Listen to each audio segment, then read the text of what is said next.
And of course, we have to learn a lot of things about Senegal. We have to improve in so many areas. We are tough in aquaculture. This is one of the areas that we are suggesting to work with. And of course, I prefer to listen, to write details, and congratulate to the government of Senegal for this forum, which is amazing. We are in Rabat, and now you have another house in the middle of Mohammed. It's a pleasure.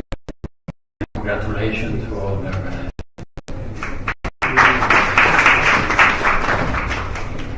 Merci Excellence pour ces mots très aimables. Je pense que le numérique, je pense qu'il est important, c'est vrai.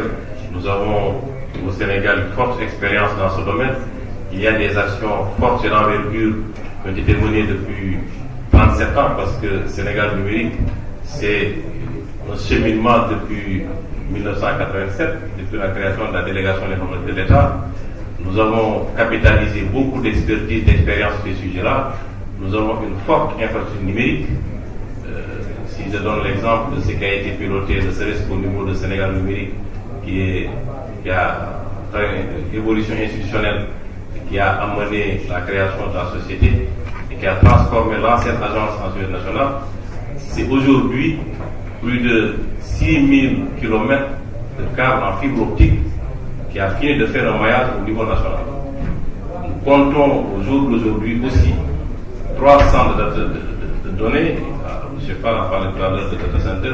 Le Sénégal compte aujourd'hui une capacité fusionnée de ces 3 centres de ressources de plus de 5000 terras en termes de stockage et d'hébergement. Le câble sous-marin qui sera bientôt opérationnel, tous les équipements ont été installés, les premiers tests ont été effectués, va permettre au Sénégal d'avoir une capacité de connectivité supplémentaire de 100 gigas extensible à 16 terras. Tout ça, nous l'avons fait. Le coordinateur national du PT est revenu sur tout ce qui a été fait dans le cadre du parc technologie numérique. Mais à côté de tout ça, je pense qu'il est aussi important de capitaliser ce que font les autres pays. Et de ce point de vue, je pense que votre appel est bien entendu et que les acteurs ne pourront pas de se rapprocher de vos services pour voir dans quelle mesure on pourrait trouver des partenariats sur cette question-là et sur d'autres qui intéressent les autres acteurs, les autres secteurs d'activité. En tout cas, merci pour votre présence et pour cette intervention très, très pertinente et très aimable de votre part. Alors, sur ce jour, le débat général, pour les participants, donc ceux qui souhaitent prendre la parole pour des questions, pour des suggestions, pour des propositions sur les 4 présentations qui viennent d'être faites par les différents intervenants. Je donne la parole à celui qui souhaite apprendre, mais le plus court possible dans vos interventions parce que ça est techniquement déjà découlé. Voilà. Merci. Alors, bonsoir. Je rappelle, donc c'est Mamadou Ma, je suis un ancien du monde de l'IT. Alors aujourd'hui, très intéressé par tout ce dont on parle en termes de construction et de data center, parce que évidemment, l'économie va vers ça, le monde va vers ça. Donc, je pense qu'on accuse peut-être un tout petit peu de retard. Donc, je suis très impatient de voir sortir de terre tous ces projets qu'on vient de présenter, aussi bien du côté État que du côté secteur privé, parce que la demande est là. On dit que l'économie numérique, c'est vraiment le domaine qui participe le plus au développement économique, parce que quand 1% de croissance en économie numérique est injecté dans l'économie, c'est presque 10% d'impact. Ça impacte tous les secteurs santé, éducation, etc. Donc c'est quelque chose qui est, à mon sens, excellent et qui est vraiment attendu par le secteur. Des startups en ont besoin. Ma seule question, peut-être aux uns et aux autres, c'est est-ce qu'ils ont pensé à des offres d'accompagnement? Parce qu'évidemment, la problématique de financement du projet étant problématique, mais l'utilisation du projet aussi va être un problème. Le financement. Tous les startups qui voudront avoir un espace, un accès, etc., vont se retrouver dans une problématique d'accompagnement, de financement, etc. Donc il faudrait dès maintenant penser à eux, à leur présenter des offres attractives, et afin que justement le service puisse être et surtout également penser à la certification, respecter les normes édictées par ce domaine-là, parce que ces données vont être des données globaux, nationaux, etc. Il y a énormément de structures internationales qui vont probablement s'installer, mais ils viendront s'installer là où ces structures respectent les normes. Donc vraiment, c'est un encouragement et félicitations pour ces projets-là. On est dans la danse. Merci, M. Marc. Est-ce qu'il y a d'autres intervenants qui souhaitent Oui, il va falloir vous rapprocher parce qu'on n'a pas de micro dans la salle.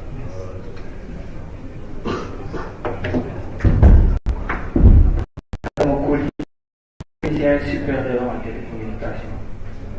Moi, c'est juste le problème d'accès à la donnée. Est-ce que Sénégal Numérique SA propose une solution qui pourra répondre à ce problème? Parce que même Madame la directrice l'a souligné. Parce que, étant entrepreneur, des fois on a besoin de certaines informations pour pouvoir accéder au marché. Et il y a 8 ans de cela, la RSD répondait à cette solution, mais il y a moins de c'est juste de travail et ils pourront te donner les informations que tu as besoin. Mais il y a 1 an de cela, j'ai retenté à maintes reprises, mais jusqu'à présent, je n'ai pas eu de réponse. Et est-ce que Sénégal Numérique SA, quelle est la solution qu'ils apportent pour l'accès aux données pour tous les Sénégalais en quelque sorte? Merci. Excellente question. En ce cas, après Abdallah, ce sera un plaisir de répondre à cette question parce que lui qui gère un peu la base géo, c'est une problématique qui revient tout le temps lors des débats de ce genre. Bien, donc c'est bien noté, après il va y venir. Oui, où est le micro?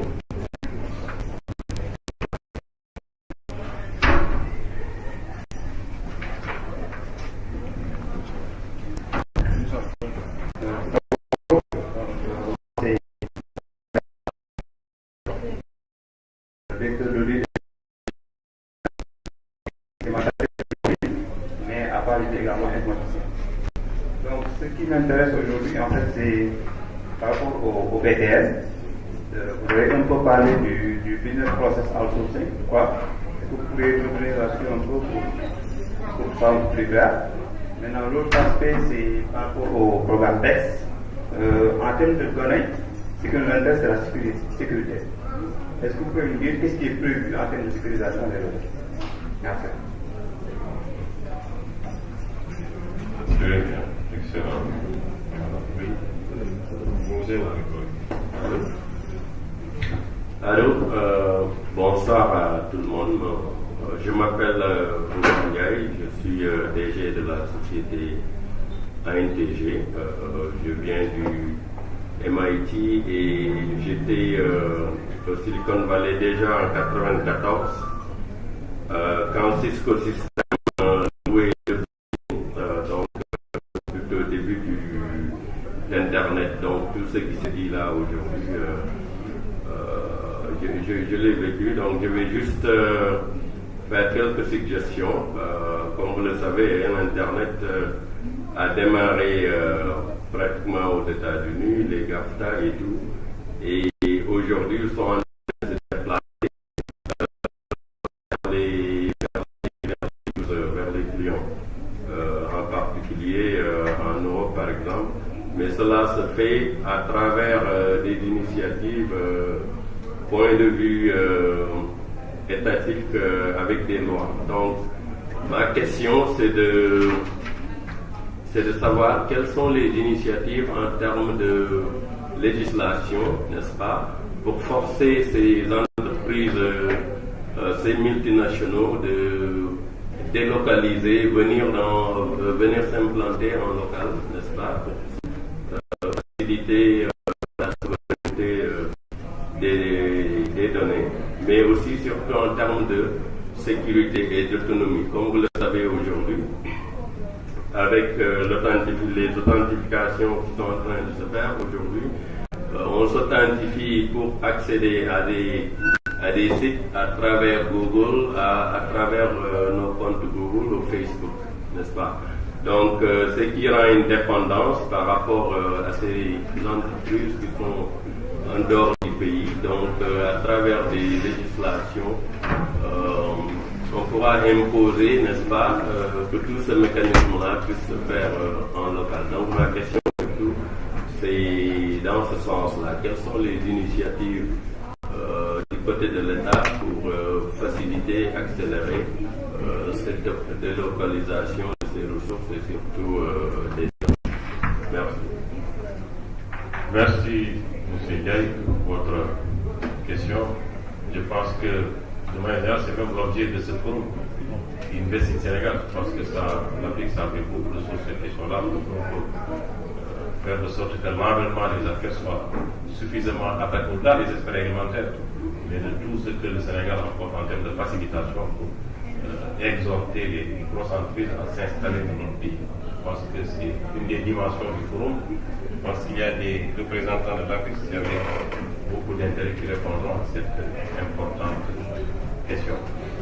Bien, est-ce qu'il y a... Je me représente Moussa Fakal, donc je suis de Planet Group International. Nous gérons ce qui concerne les contenus électroniques des compagnies. Nous intervenons à ce niveau-là. Donc je vois qu'effectivement, par rapport à tout ce qui a été dit, il y a des données qui sont ici, elles doivent être collectées. Et de l'autre côté, nous avons des infrastructures pour mettre ces données-là. Donc je vois qu'il y a un peu les deux couches qui sont là. Il y a besoin de données. Les infrastructures. Peut-être des questions que vous avez posées et que vous avez posées aussi concernent un peu la compréhension, un peu les données par rapport à l'aspect des réglementations. Je pense que ça touche. Donc ce sont les applications qui sont au-dessus de tout cela pour un peu les exploiter. Parce que un peu, pour dire, c'est un peu le scénario qui se passe un peu partout. Donc les pays les plus avancés, ils ont les données, ils ont les infrastructures, ils ont les applications. Maintenant, ils font ce qu'on appelle de la recherche intelligente sur les données. Ils sont à ce niveau-là. Nous, notre maturité, actuellement, elle est arrivée à un point où on sait qu'on place les données. Donc, je rejoins un peu toutes ces questions-là. Est-ce qu'il y a un cas par rapport à cette couche applicative de notre côté? Ça fait 12 ans que je suis mais malheureusement, bon, j'ai eu la chance peut-être de pouvoir travailler pour une entreprise sénégalaise ici. Donc, on exporte, on travaille en mode offshore pour travailler pour d'autres pays, pour d'autres compagnies qui, en fait, eux, ils ont compris, bon, actuellement, au moins, on a eu la chance de pouvoir déployer,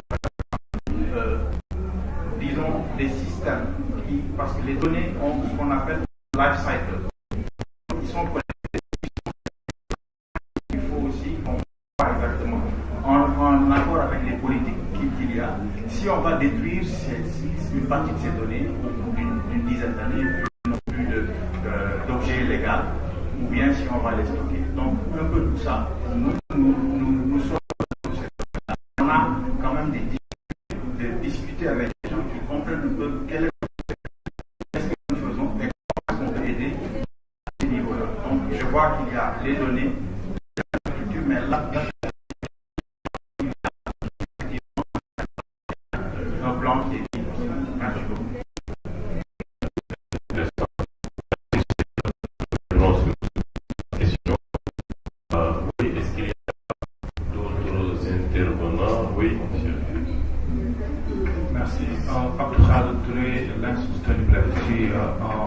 Technical advisor.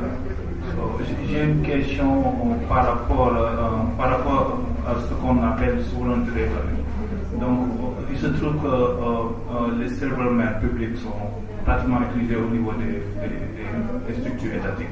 Qu'est-ce que Sénégal, est-ce que vous avez des initiatives?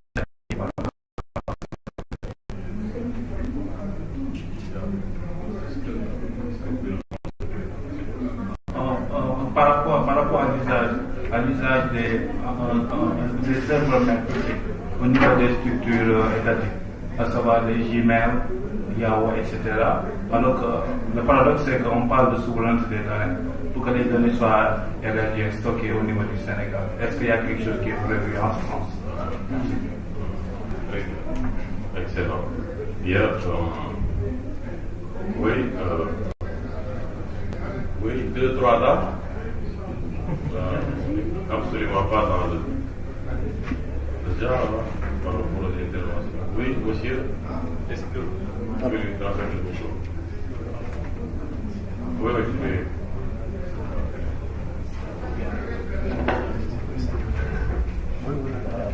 Bonjour, merci beaucoup. C'est Chief Operation Analyst à AFC du groupe de la Banque mondiale.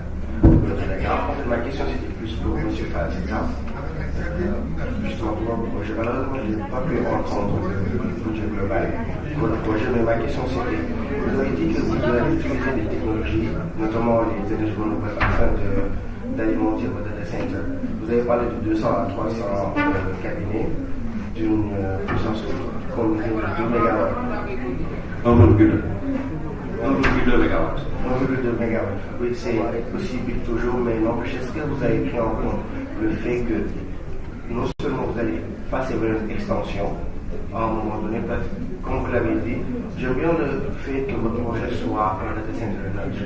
C'est ce qui permettra peut-être à plusieurs entreprises qui sont ici de se démarquer et donc, est-ce que vous avez pensé à une extension de votre champ de panneaux solaires ou vous allez partir carrément sur le rooftop, sachant que le terrain dans lequel vous allez évoluer est un terrain très...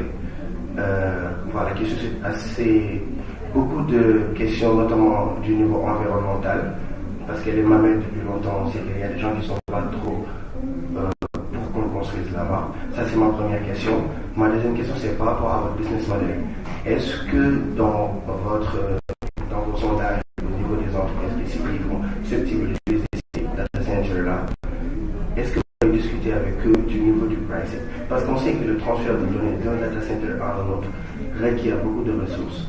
Et beaucoup d'entreprises, malheureusement, sont assez réticents à changer de data center, surtout lorsqu'ils sont logés au sein d'un même opérateur pendant des années et que vous voulez les faire changer. Même si c'est des forces et un prix bien moindre, ils ne sont pas trop eager to do that. Merci. Merci bien. Alors là, je suis obligé d'arrêter les questions, le débat, parce qu'on fait savoir que le Premier ministre arrive dans moins de 10 minutes. Voilà, il faut rejoindre l'auditorium dans ces 10 minutes.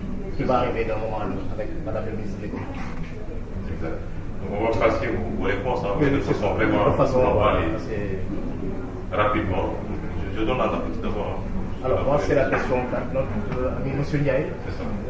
Peut-être je vais répondre. Oui.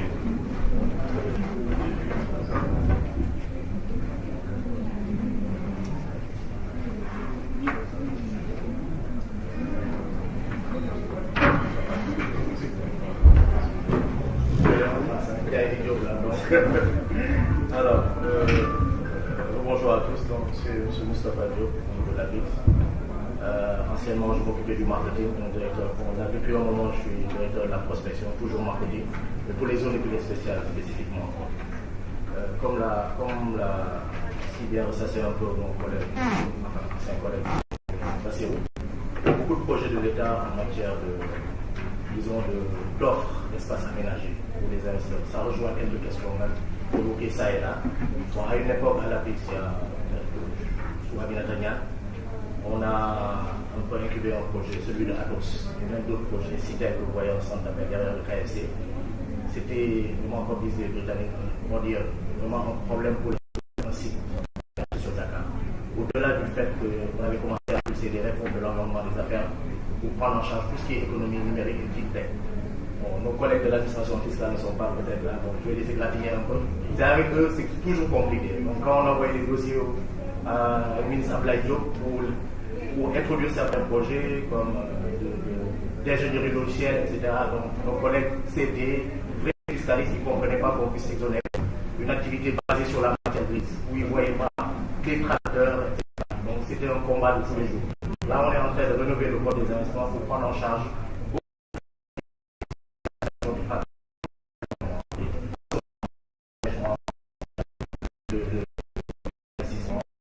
du travail, etc.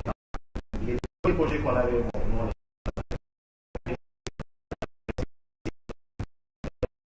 vraiment sur la remplacement pour tout ce qui est inbound and control, tout ce qui est des centres d'appel classiques. Mais on est allé à un moment où maintenant c'est hyper développé, tous les projets que vous avez, les parties, etc. Les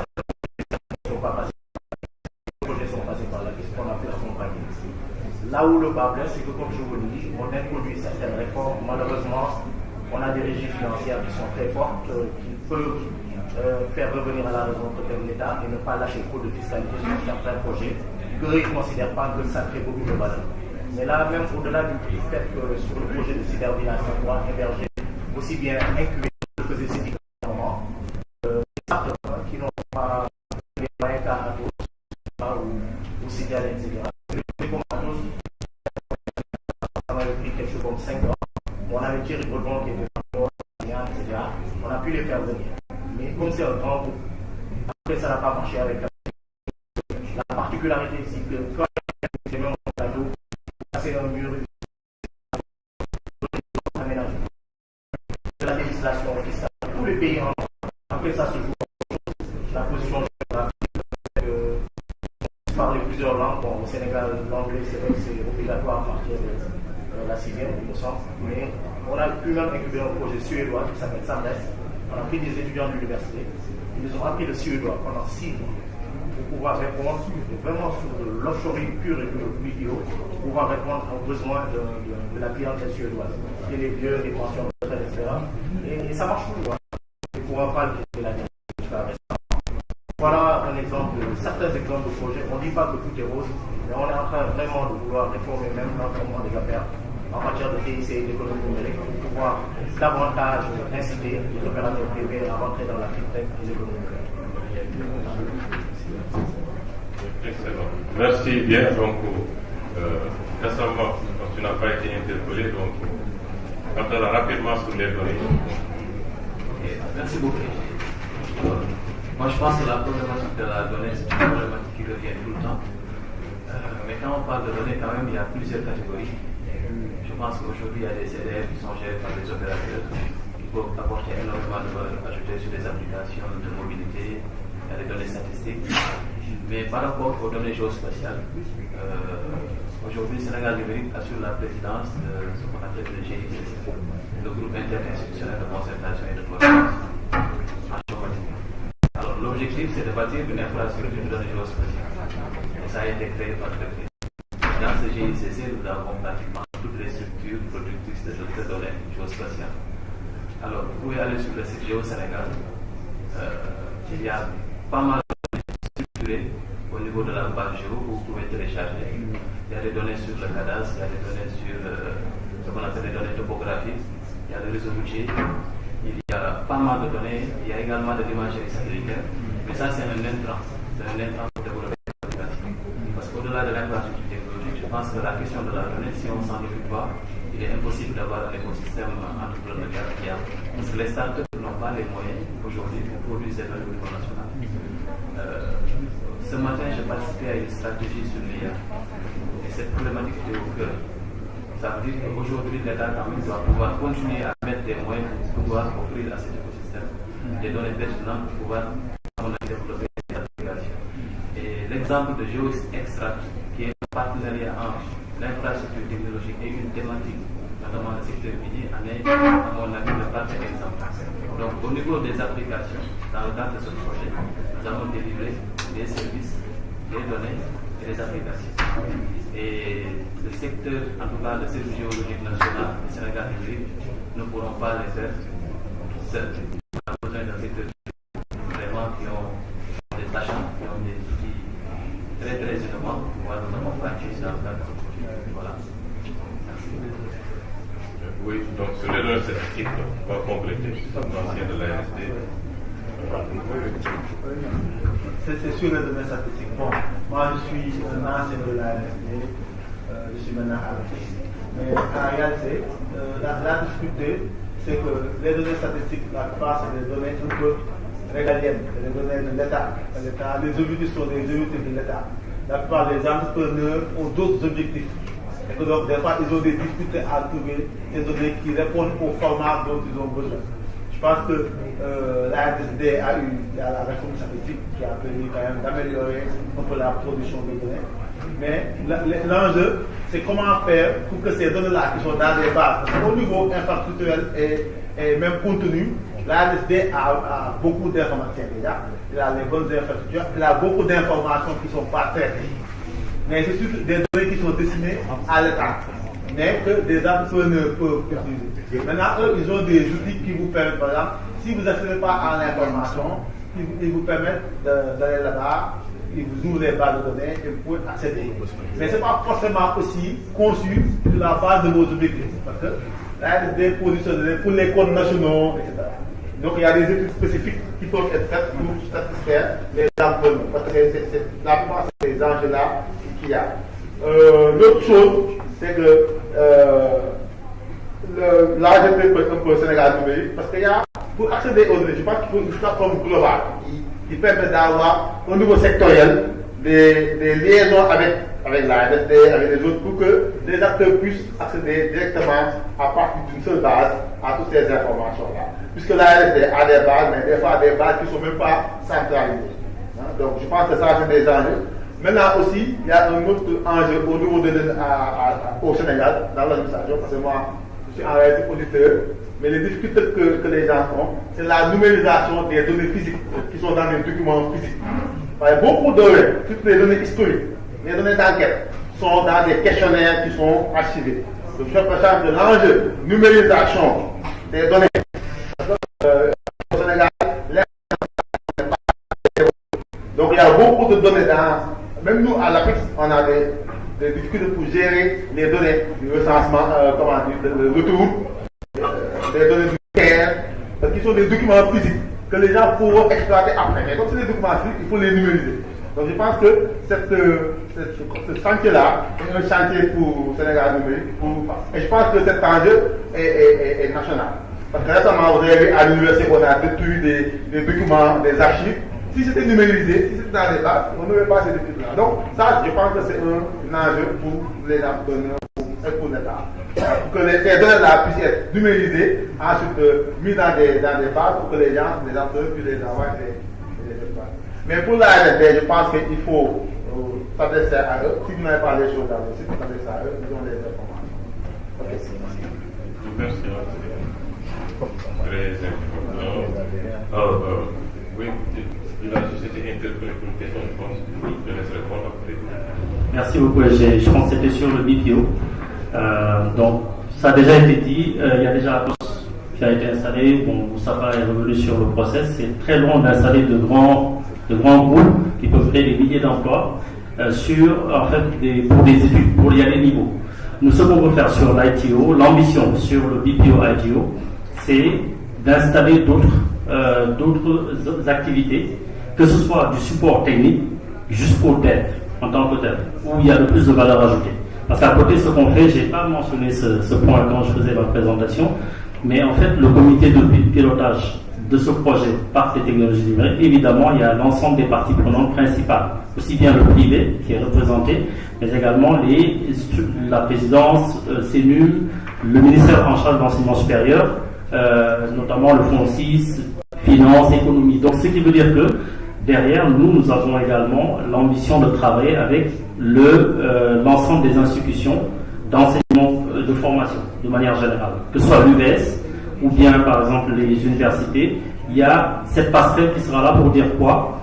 Quand on fait de la prospection pour dire venez vous installer au Sénégal parce que nous avons les ressources et les compétences pour, par exemple, trouver des data scientists, ou bien faire du dev spécifique sur du nearshoring sur, par exemple, vraiment du métier spécifique, que ce soit de la finance, de la compta, de la RH, et ainsi de suite, on est capable de vous donner les ressources qu'il faut. Donc à ce moment-là, on va puiser sur le vivier local.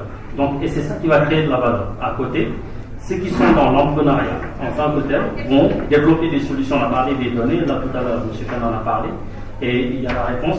Mais il faut qu'on développe effectivement aussi des technologies locales et qu'on ait aussi cette politique d'open data. Parce qu'il y a autant il y a des données qui sont stratégiques de l'État, évidemment, qui ne sont pas forcément à partager, autant il faut qu'on aille sur une politique d'ouverture de certaines données pour que l'ensemble de ces startups qui travaillent sur les données ou les PME puissent créer de nouveaux modèles économiques sur ces données-là. Et c'est ça ce qui va créer la valeur. Donc un peu pour répondre au BPO, mais également à la partie autres données. Merci. Merci, oui, rapidement. Merci. Très rapidement pour répondre aux deux questions. Je pense que la première c'était sur la partie sécurité des données. Donc il faut savoir en matière d'hébergement, on a ce qu'on appelle la répartition des tâches sur la sécurité. Parce que nous, essentiellement, on propose l'infrastructure et le client, il amène ses données. Donc en proposant l'infrastructure, on a cette partie justement de sécurité sur la partie infrastructure. Et PEX aujourd'hui construit des data centers qui sont de niveau tier 3. Donc on peut dire que toutes les installations qui seront à l'intérieur du data center, ou en tout cas qui vont concerner le data center, sont redondées. Soit l'installation électrique, la climatisation, le câblage, les fibres qui arrivent, tout est redondé pour assurer un taux de disponibilité des données à hauteur de 99,99%. Donc, en gros, également le contrôle d'accès. On a un contrôle d'accès sur la partie sécurité. Nous avons également la sécurité du réseau que nous mettons de premier niveau. Après, les données, par contre, quand quelqu'un met ses données, c'est lui qui doit derrière aussi faire le nécessaire pour pouvoir assurer le niveau supérieur de sécurité. Il y a également la partie conformité réglementaire, parce qu'au niveau du Sénégal, nous avons ce qu'on appelle la CDP. Donc les data centers qui s'installent au Sénégal ont l'obligation de s'y conformer pour pouvoir opérer. Après, comme on le sait, c'est un monde qui est en perpétuelle évolution et également nous sommes bien entendu, on se met à jour pour tout le système de sécurité que nous avons mis au cours. Après, sur la partie énergie, donc c'est vrai que sur la présentation, on est passé dans le détail, dans le phasing de l'investissement, mais en 3 phases. Donc, on a la première phase pour et la deuxième phase 600 et à 1,2 MW. On est sur un terrain où on a des limites sur les panneaux solaires que nous mettrons au toit, sur le rooftop. Donc une fois qu'ils sont mis, ce sera difficile de pouvoir assurer une extension parce que tous les parcelles qui sont autour sont déjà achetées par les tiers. Bien entendu, il y a des extensions qui sont prévues dans le futur dans d'autres villes de Dakar pour pouvoir nous-mêmes proposer une redondance.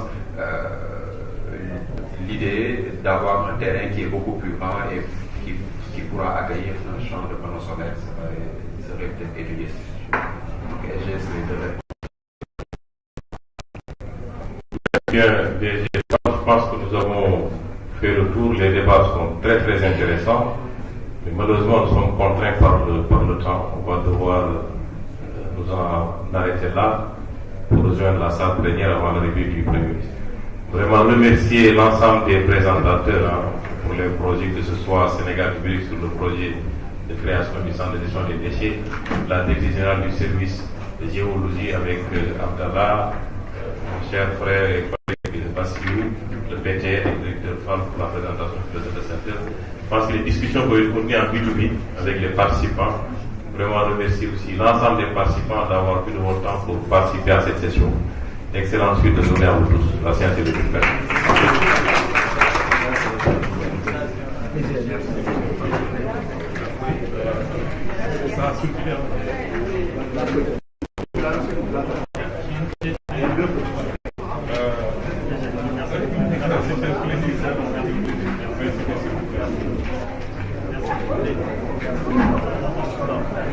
Allez, c'est bon.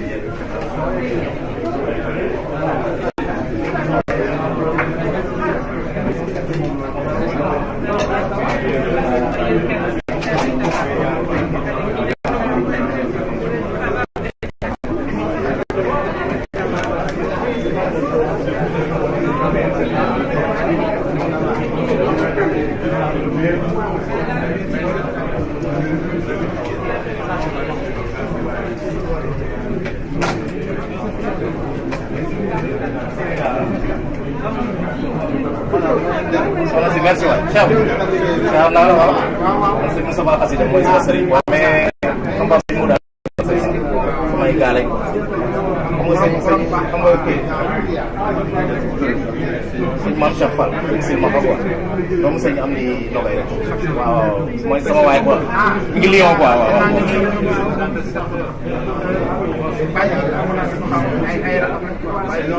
waaw waaw si moom waaw xam nga dafa dana la yàlla fay ma ngeen micro yi day jëluñ dara ba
Yes, thanks.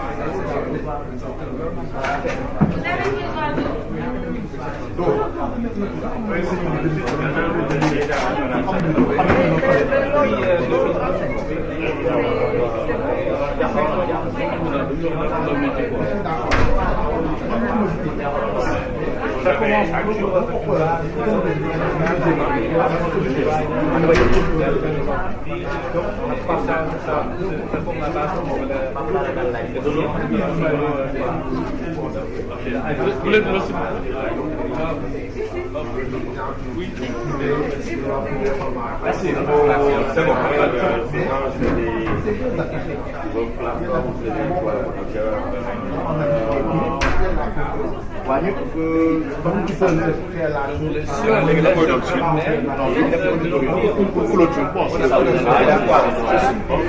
si ça vous intéresse, sinon on a mis d'accord. Ça dépend de vous.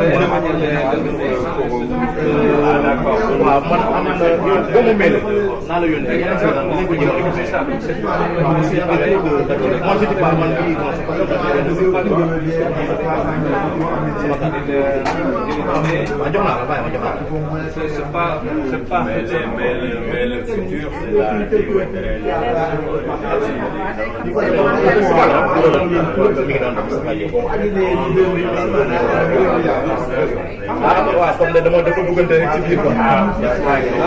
Inch'Allah, votre projet là, c'est financial city.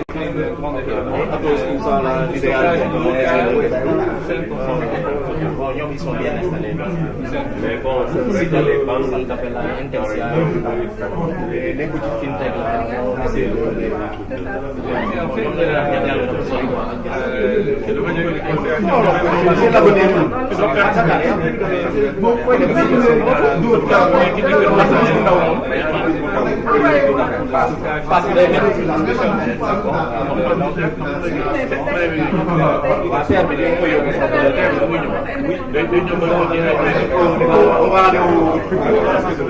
mais peut-être pas, c'est vraiment ça se prend aussi de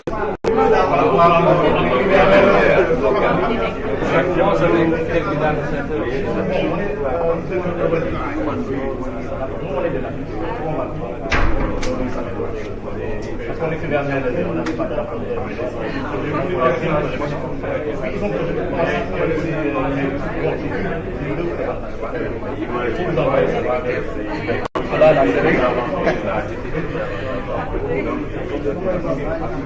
j'ai ça par WhatsApp.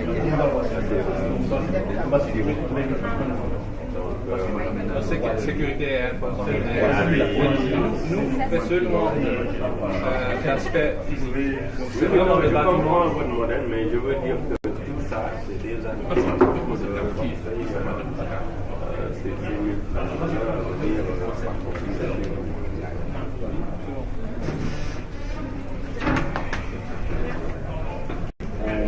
Et vous, madame Godet? Alors, je suis Anne-Marie Duc, je suis le projet manager de MEX, en charge des suivis des travaux. Voilà, je suis chargée de la construction. Bon, parce que c'est elle qui construit pour moi et qui me donne les Exactement. Nous, c'est seulement des idées. C'est pas une liberté, elle était là, après tu pars. Elle est construite, après elle me donne. Mais chef, dans ce pays, il y a deux secteurs qui sont encore au début de la numérisation. Ils sont au niveau de l'embryon informatique. C'est les archives. Vous avez vu à l'université quand ils ont vu les archives. C'est les archives et les activités qui ne sont pas prises en compte dans les registres standardisés. Maintenant, ici, c'est les registres comptables surtout qui sont ici. Donc, dans les entreprises, beaucoup d'activités, beaucoup de process ne sont pas automatiques. Surtout dans l'administration. L'administration est venue en retard sur l'informatique. Donc aussi, moi je suis auditeur. Il y a beaucoup de systèmes, beaucoup de process qui sont hors du système informatique. Parce que d'habitude, les gens ont peur de logiciels comptables où il y a la paye et les finances. Mais tout ce qui est logistique, toutes ces choses-là, ils sont là. Et je pense que le système intégré là, les logiciels de gestion. Les ERP là, ne sont pas très développés. Les ERP, c'est-à-dire les systèmes intégrés de gestion. Il y a beaucoup, même à l'Afrique, il y a beaucoup de choses qui ne sont pas automatiques. Ce qui fait qu'il y a beaucoup de d'efficacité. Dans l'administration aussi, je pense que ces secteurs-là, dans l'administration, c'est des enjeux, mais aussi les archives. C'est les deux secteurs dans l'administration qui sont à l'âge de la pierre. Et donc, je pense que l'administration c'est une niche pour des données.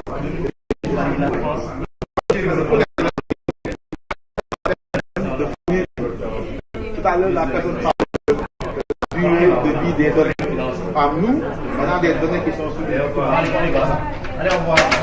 et qui sont dans des archives où il y a l'humidité, tout ça. Ces données-là, d'abord, il faut les numériser. Mais après les gérer, donc il faut d'abord numériser d'abord et maintenant vous l'amener chez vous. Et maintenant voir quand est-ce que vous le conservez ou vous le donnez. Ça va se prendre automatiquement. Ok. Dans les processus avec le système automatique. Vous avez tout. La rupture. C'est ça. Pas automatisé, donc ça ne vient pas accrocher. Et nous, on a des problématiques sur ça. Les archives sont partout. Alors que les gens en ont besoin pour les faire. Et même les archives historiques. C'est ça. Vous comprenez? Ces enjeux-là, je vois, c'est des listes que vous pouvez. Parfois, je fais aussi. Bien sûr, c'est le next. C'est pas ici.